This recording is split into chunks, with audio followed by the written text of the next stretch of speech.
All right, YouTube. This is Detroit's HPTV coming to you out of Detroit. I want to show you a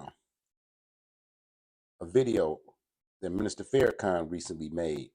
Minister Farrakhan and the Nation of Islam are currently suing the ADL in court over defamation concerning using the term anti-Semite when referring to him. Now, before we start, I'm going to look up the definition of Semitic and who are Semitic people. So it says Semitic, relating to or denoting a family of languages that includes Hebrew, Arabic, Aramaic, certain ancient languages such as Phoenician, Akkadian, constituting the main subgroup of the Afro-Asiatic family, relating to people who speak Semitic languages. Now, that means Semitic people are people from Africa and Asia. So when the European Jews that's over in Israel make that claim towards black people for merely criticizing them or having an opinion, that's dangerous ground, because you want to quiet dissent, no criticism. You can't criticize the war. You can't speak anything that denotes something negative that they may be doing without being called or considered an anti-Semite. So basically, you can't say nothing or criticize anything they do without your language being criminalized. But I'm going to let Minister Farrakhan talk to you. This is for fair usage, YouTube guidelines, commentary, and educational purposes. So while he was among us, he said, if any scholar or scientist could prove him wrong, he would pay out of his brother's vest pocket $10,000 for every word that you could prove that was wrong, and he would pay with his life for lying.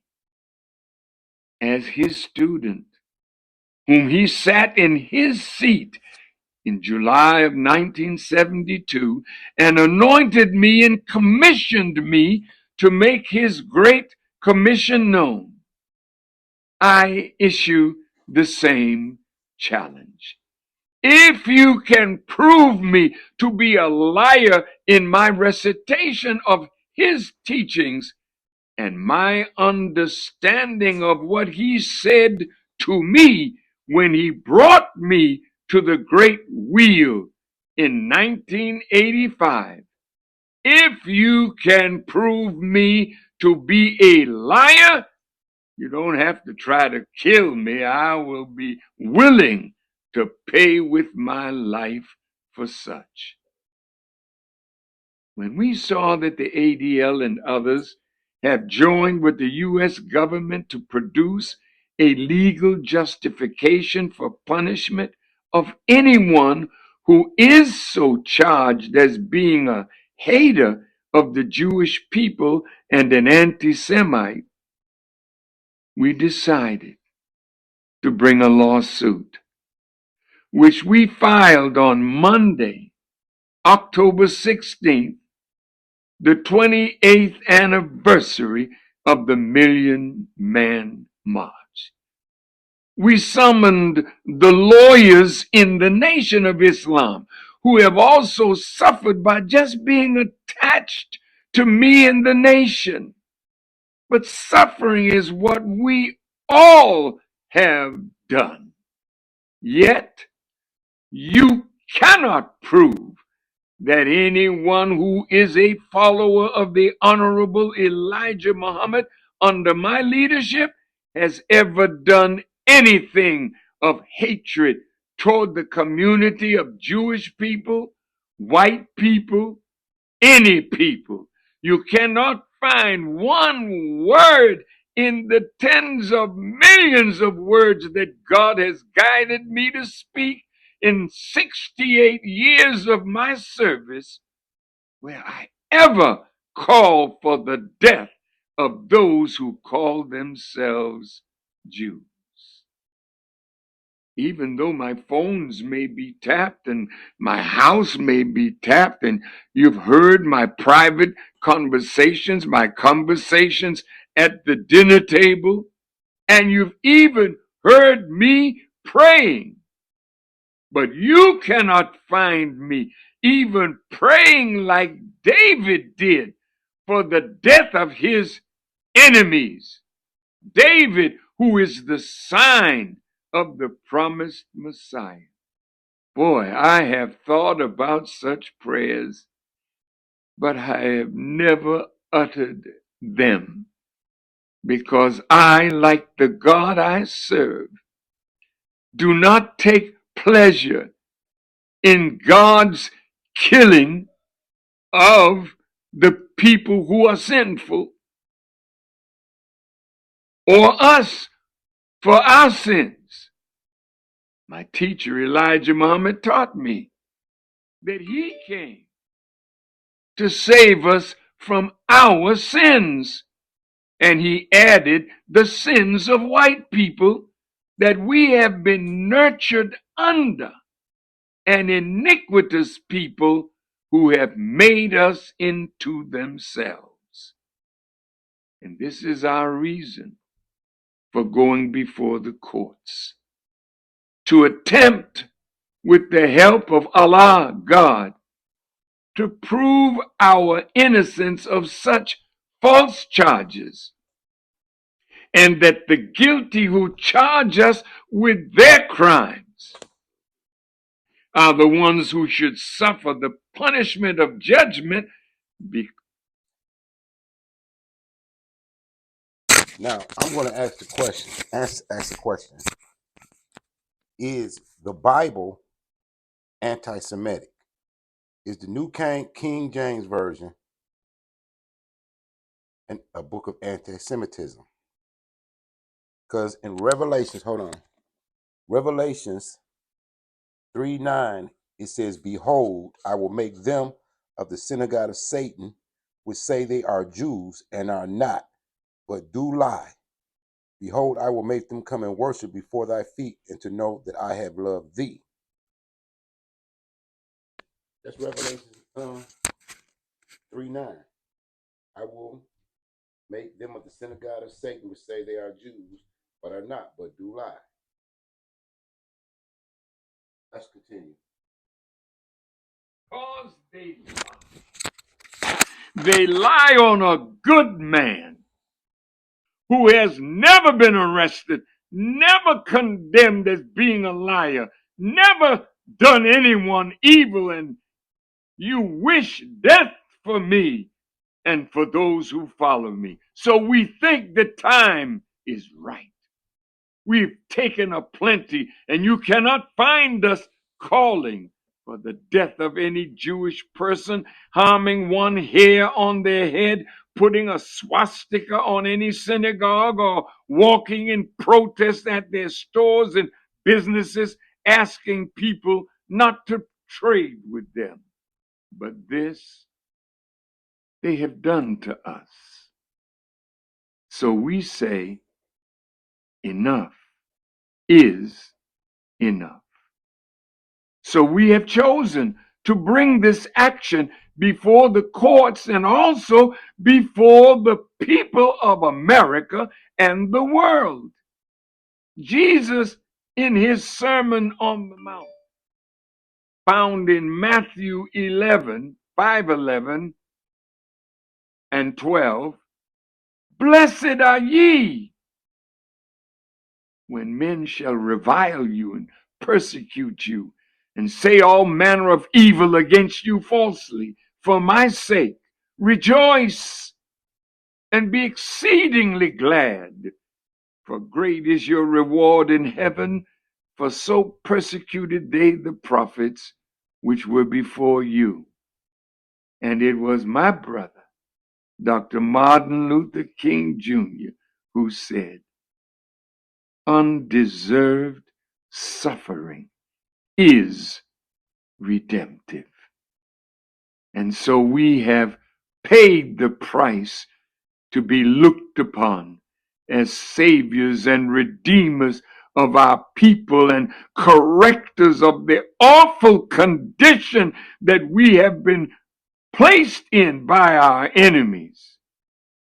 So if you would like to read the complaint and the exhibits that we have submitted to the court, please use the QR code that appears on the screen and get the full transcript of the complaint and the many pages of documents that support the charge that we have made, and then share it with your family and your friends. And don't ever worry about what the outcome is going to be, because truth, crushed to the earth, will rise again. Thank you for listening, and may Allah bless each of you with the light of understanding as I greet you in peace. Assalamu alaikum. Peace be.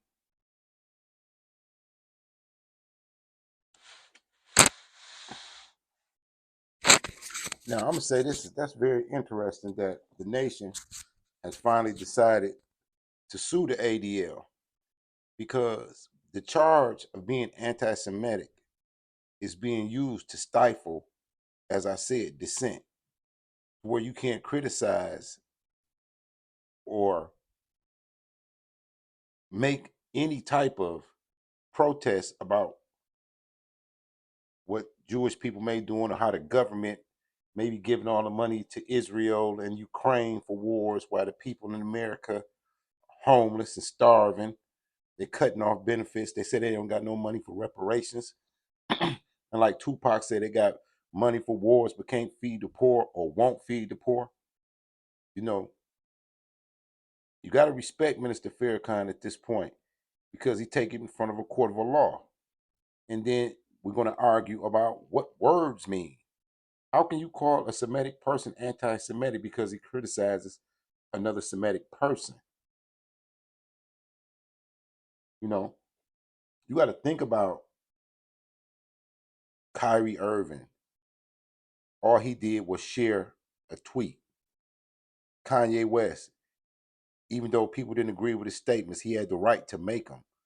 You know what I mean? Now they mad at Dave Chappelle because he cracked a joke, and they anybody that's the college students they saying they anti-Semitic because they're protesting, and the word is getting thrown around so loosely that they're using it to just stifle people. You know what I mean? This is censorship, violation of the First Amendment. You know what I mean? And if you're a person on YouTube, it's a federal offense because it violates interstate commerce. To be censoring people and punishing them in violation of their First Amendment rights nationally is a federal offense because, like I said, it interferes with interstate commerce. So this is going to be a very interesting trial. I had people in my comments, they asked me, why did I do something on the O Block 6 trial? Because you got to pay attention to, there's a lot of black men, popular black men, at this moment fighting in the courts. And we're not paying attention how they change laws. We're not paying attention to the judicial system. We're not paying attention to the new surge in building new prisons. If they're building new prisons, they have to find people to put them in those prisons. You know what I mean? They don't do things without a plan. You know what I mean?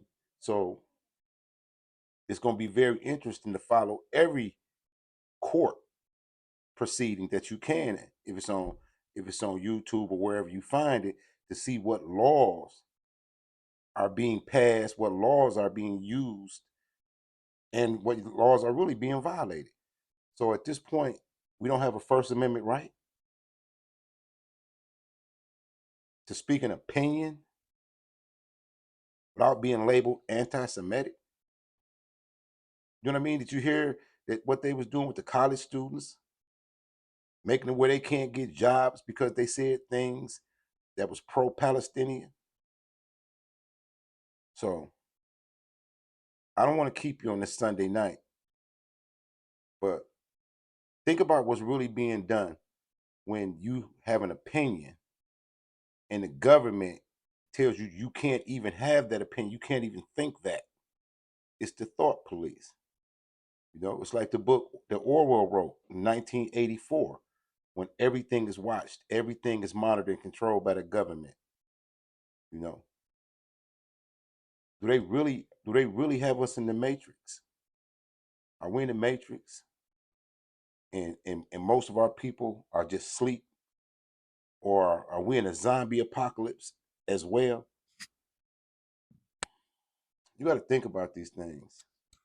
You know, you can't act like you don't care. Like I was talking to a brother, and I was talking about the war. He said, "Man, well, that ain't got nothing to do with us." You know, I said, "How it don't have anything to do with us when it's gonna raise gas prices, food prices, heating prices, why we already in inflation and a recession, and nobody's getting a raise to offset this increases in prices.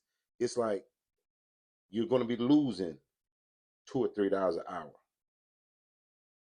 off the rip." So all this affects us. The terminology, the ability for us to be manipulated psychologically to where we don't even realize the cognitive dissonance that's going on in our community as we suffer.